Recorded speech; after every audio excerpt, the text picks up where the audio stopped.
going to Bangladesh and realising how incredibly lucky I am to be living in Sunderland. The more I can get that message out there in regards of what Sunderland's all about, I think it's important. There are people who have come, they might look like they don't belong here, but they do belong here because they have got something to give. I've got a commitment to social justice. I believe that places can be better than they perhaps have been in the past. But these are the brightest and best from their countries because they're the only ones that have got the resilience to get here.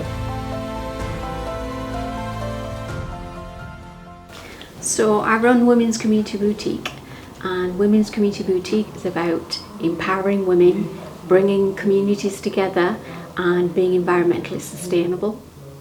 The motivation behind what we do is looking around us and seeing that we have such a rich and diverse culture of people, and it was about bringing them together and looking after our planet at the same time. I am Fanny Nagambi and I'm the manager for Friends of the Drop-In for asylum seekers and refugees in Sunderland. And we look after asylum seekers who have been dispersed to Sunderland. We are the first point of contact. So we get their consent forms from mayors and then we register we register them and then we help them. And also our main aim is to make them integrate into the community of Sunderland, and we also look at their mental well-being and health. Hello, my name is Reverend Chris Howson. I'm the chaplain to the University of Sunderland and one of the Minster team here in Sunderland Minster. It's mostly supporting our students in their studies and helping them through some of the life changes that they kind of encounter in life. The role I'm in at the present moment is I'm coach for Sunderland University. A lot of the things which I've been involved in is something which I've believed in, but also I've got beliefs in obviously tackling racism in society. And that's something which I've been doing for over 25 years. And again, I just think that education is key.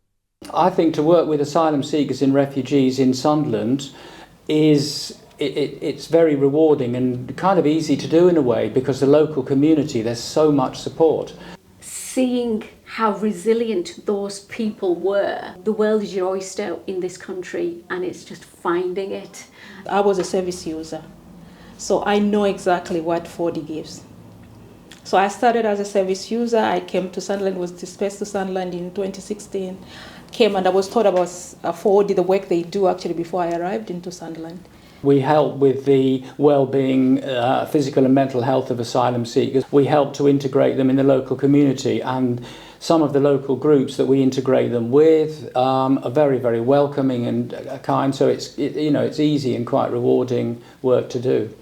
The motivation behind what I do, obviously I've been involved in sport for the majority of my life, and also the experience which I've gathered over the years. I've tried to pass that on to up-and-coming young people. I'm a patron of Show Raising Red Card.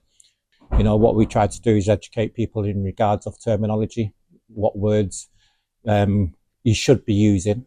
I think I came to Sunderland because I recognised it was a city that had some great strengths, but also had some needs that I thought I could actually help with. Coming from Bradford, which is a very multicultural city, I think one of my aims was to help Sunderland University and the city sort of move into being a more multicultural age. So not only do I work as a chaplain to the university, but I'm the co-chair of the Sunderland Interfaith Forum. Every experience for me, whether it's been positive or negative, I have used those experiences then to build on something else. Children that come and English is it's not their first language, but how with their resilience they develop and go into school, primary school, and they start speaking, and I use them to interpret when I want to speak to their parents. I think one of the things that are perhaps more memorable to me is when we started this business, and it was a photo shoot that we did, and the photo shoot was about building confidence for women, getting them in clothes, but not only that, what we found was when they had left, they were so much more uplifted, they were happier, they made connections, and 2 years on, these women are still connecting with us. So that was a moment that really said to us, actually, this is working. I've been able to educate myself regarding racism and what it affects everybody. It's not just me of colour of skin. It could be your religion, could be your nationality, and also it can be your culture as well. Determined to root out things, racism, homophobia, the things that kind of don't make our city a welcoming and a loving place. So I work with a whole team of people to work on those kind of issues. There's people from 30 countries here every week, at least, probably. And the total number of countries from which people come in Sunderland is, well over 50, I would think. And you think, all these people, they've all got stories, which you never ask, but if they might want to tell you. And also to see people, I've been there for some time to see a child born to start school. We've become like part of the family, and you see them now, they're in secondary schools, and their testimonies that come out of it. That's being part of that community has been amazing and fulfilling.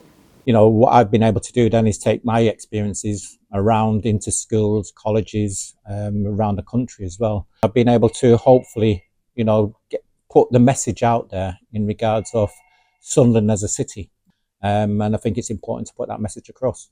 I want people to see the positive side of Sunderland, and often we see women struggling, whether it's economic or it's mental health, and we want to help with those things.